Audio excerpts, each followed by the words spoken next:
Finge ser mi esposa, o moriré. La voz no era la de un hombre débil. Era profunda, acostumbrada a dar órdenes. Pero esa noche temblaba. La mujer que sostenía la lámpara frente a él no respondió de inmediato. Era viuda desde hacía 3 años. Había aprendido a desconfiar de los hombres poderosos, especialmente de los que vestían capas negras bordadas en oro. Frente a ella estaba el hombre más temido del reino, el duque de Valmont. Su nombre era Adrián de Valmont. Gobernaba tierras vastas, tenía ejércitos a su mando y enemigos en cada frontera. Sin embargo, en ese instante parecía más perseguido que poderoso. Ella se llamaba Helena Duarte. No poseía nada salvo una pequeña huerta y una dignidad que nadie había conseguido arrebatarle. Explíquese, excelencia, dijo ella, firme. Adrián dio un paso dentro de la casa, cerrando la puerta tras de sí. Mañana anunciarán mi compromiso con una mujer que no amo. Una alianza política. Si me niego, el consejo me declarará traidor a la corona. Si acepto, estaré atado a una familia que planea mi caída. Necesito una esposa antes del amanecer. Una esposa legítima. Helena lo observó en silencio. ¿Y por qué yo? El duque sostuvo su mirada como si confesara un pecado. Porque usted no me teme, y porque no pertenece a nadie. Helena sintió un golpe en el pecho. No pertenecía a nadie. Esa era su verdad desde que su marido murió en la guerra que el mismo duque había comandado. Mi esposo murió bajo su bandera, susurró. Adrián bajó la mirada por primera vez. Lo sé. El silencio se volvió espeso. Afuera, el viento golpeaba las ventanas como si quisiera entrar también. Si el consejo descubre que no estoy casado antes de que amanezca, usarán una antigua cláusula para retirarme el ducado. Me acusarán de conspiración y, hizo una pausa, no sobreviviré al juicio. Y cree que fingir un matrimonio conmigo lo salvará. No fingir, casarnos. Esta noche, ante un sacerdote que aún me es leal. Solo necesito su nombre, su presencia, su firma. Helena dejó la lámpara sobre la mesa. Y después, ¿qué? Seré su adorno político. Después, la voz del duque se suavizó, le daré libertad. Podrá irse cuando desee, tendrá tierras, protección, nada le faltará. Ella soltó una risa amarga. ¿Y qué hay del amor, excelencia? El duque no respondió, tal vez porque no creía en él, tal vez porque nunca lo había tenido. Pero en sus ojos había algo que no era cálculo. Era miedo. Helena pensó en las noches de frío, en los rumores del consejo, en la injusticia que gobernaba el reino. Pensó en su marido muerto, en la soledad que la había acompañado desde entonces. Y pensó en el hombre frente a ella, poderoso ante el mundo y vulnerable ante una mujer humilde. Si acepto, dijo finalmente, no seré su sombra. No seré una mentira silenciosa. Seré su esposa en todo lo que la ley exige. Adrián la miró con intensidad. Eso deseo. 2 horas después, bajo la luz temblorosa de las velas en una capilla abandonada, pronunciaron votos que ninguno de los dos había planeado decir. Cuando el sacerdote los declaró marido y mujer, el eco de esas palabras pareció sellar algo más profundo que un acuerdo político. Al amanecer, el consejo llegó al castillo dispuesto a exigir explicaciones. Pero encontraron a la nueva duquesa sentada junto al duque en el salón principal. Vestía un sencillo vestido blanco. No tenía joyas, no tenía corona, pero sostenía la mano de Adrián con firmeza. Mi esposa, anunció el duque con voz segura. La duquesa de Valmont. Los hombres del consejo intercambiaron miradas incómodas. La ley era clara, un duque casado no podía ser destituido sin pruebas de traición. Y no las tenían. La alianza forzada se disolvió en silencio. El peligro inmediato había pasado. Esa noche, cuando quedaron solos en la inmensa habitación nupcial, el peso de la farsa se hizo real. Helena se acercó a la ventana. Ya está hecho, dijo sin mirarlo. Está a salvo. Adrián se quitó la capa lentamente. No es una farsa. Ella giró el rostro. Lo fue desde el principio. El duque dio unos pasos hacia ella. Vine buscando una firma, y encontré algo que no esperaba. ¿Qué cosa? Paz. La palabra flotó entre ellos. Helena sintió que su corazón traicionaba la prudencia. No debía creer en palabras. Ya había perdido una vez. No confunda gratitud con afecto, susurró. No lo hago. Adrián levantó la mano, pero no la tocó. He vivido rodeado de ambición, traición y sangre. Hoy, cuando usted tomó mi mano frente a todos, no vi estrategia. Vi lealtad. Helena bajó la mirada. Solo cumplí un acuerdo. No, me dio dignidad. Las semanas siguientes fueron una danza delicada. Ante el reino, eran un matrimonio unido. Compartían consejos, asistían a audiencias, recorrían las tierras. En privado, mantenían distancia. Pero la distancia comenzó a llenarse de gestos pequeños. Una taza de té dejada en silencio cuando él trabajaba hasta tarde. Una capa colocada sobre sus hombros cuando ella olvidaba el frío del balcón. Miradas que se sostenían más de lo necesario. Helena descubrió que el duque no era el monstruo que la guerra había pintado. Cargaba culpas invisibles. Visitaba en secreto a familias de soldados caídos. Firmaba indultos que nadie conocía. Adrián descubrió que la viuda humilde poseía una inteligencia aguda. Sus consejos sobre impuestos y comercios salvaron aldeas enteras de la ruina. Una noche, mientras una tormenta sacudía el castillo, Helena despertó sobresaltada por un trueno. Encontró al duque en el balcón, bajo la lluvia. ¿Qué hace?, preguntó, alarmada. Recordando, había dolor en su voz. Ella se acercó. No tiene que cargarlo solo. Por primera vez, él no retrocedió. Ordené una carga que no debía hacerse, confesó. Entre los hombres que murieron estaba su esposo. Helena sintió que el mundo se detenía. Lo supe desde el principio, dijo con suavidad. Adrián la miró, sorprendido. Y aún así aceptó casarse conmigo. Acepté porque vi arrepentimiento, y porque odiarlo no me devolvía nada.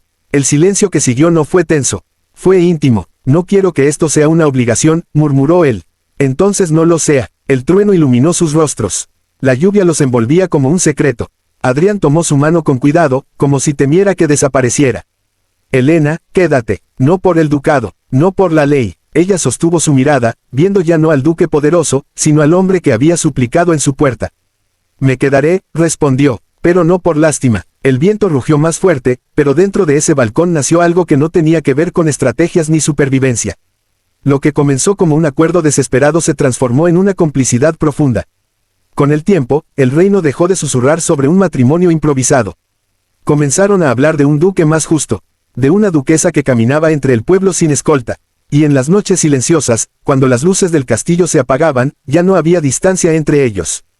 Porque el amor, a veces, no nace de promesas eternas ni de encuentros perfectos. A veces nace de una súplica desesperada. Finge ser mi esposa, o moriré. El consejo no había olvidado la humillación de aquella mañana.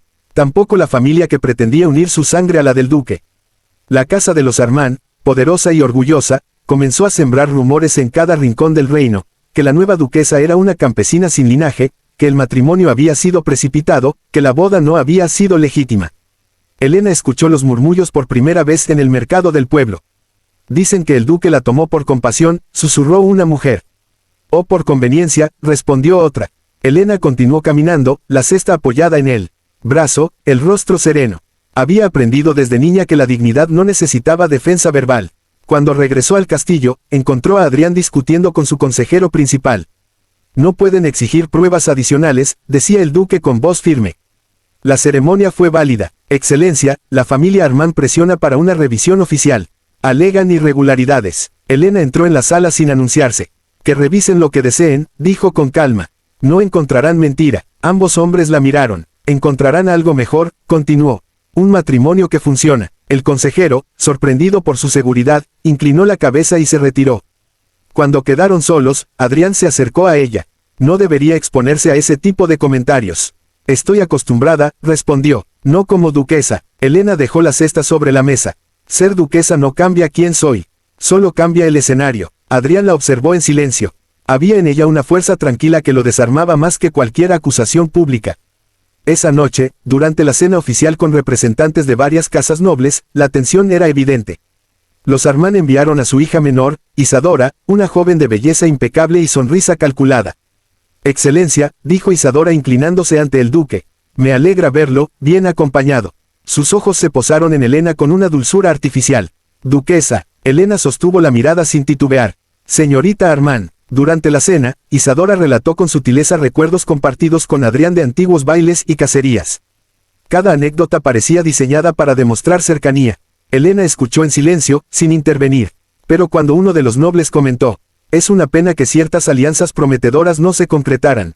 Helena tomó la palabra. Las alianzas verdaderamente prometedoras son las que fortalecen al reino, no solo a los apellidos. Su voz no fue alta, pero fue clara. Desde nuestro matrimonio, continuó, hemos reducido impuestos en 3 provincias y aumentado la producción de trigo en un 20%.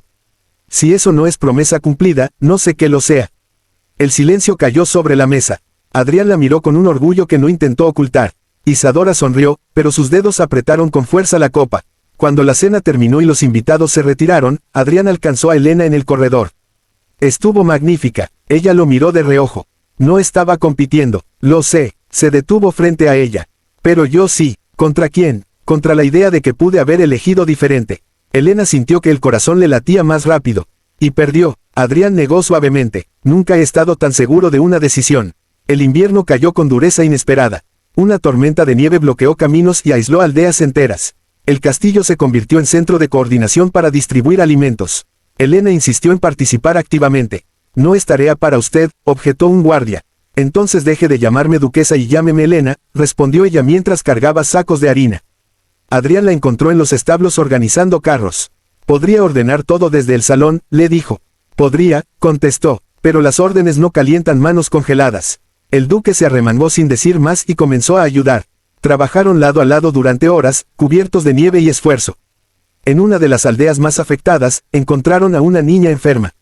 Elena se arrodilló junto a ella, tomó su pequeña mano helada y prometió enviar un médico del castillo.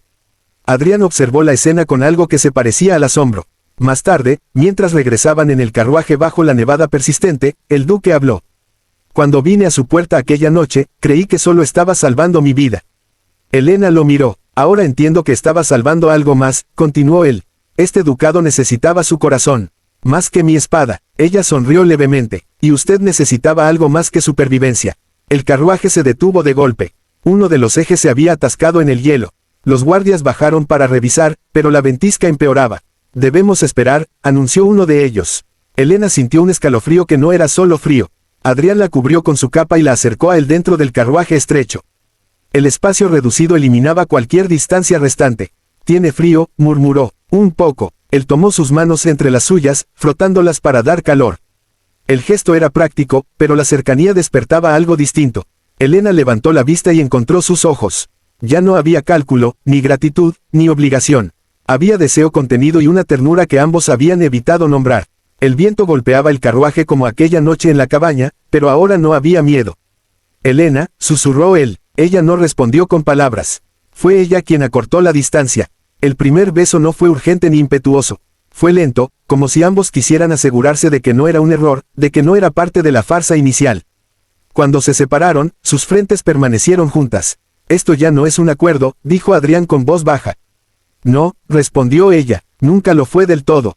La tormenta pasó, pero el cambio ya era irreversible. En las semanas siguientes, el castillo percibió la transformación. Las miradas compartidas eran distintas. Las manos que se buscaban en público ya no eran actuación. Sin embargo, la paz no estaba garantizada. La familia Armand, humillada y cada vez más aislada, decidió actuar. Una noche, mientras el duque revisaba documentos en su despacho, un mensajero llegó con urgencia. Han detenido a uno de nuestros hombres en la frontera, informó. Porta cartas que implican traición. Adrián frunció el ceño. ¿Traición a quién? A usted, excelencia. Elena entró en ese momento, alertada por el tono grave. Las cartas, falsificadas con habilidad, sugerían que el duque planeaba separarse del reino para consolidar poder propio. Es absurdo, dijo Elena tras leerlas. Pero el consejo puede usarlo como excusa. Adrián asintió. Necesitan una chispa. Entonces no les demos fuego, respondió ella. Esa misma noche convocaron una asamblea pública.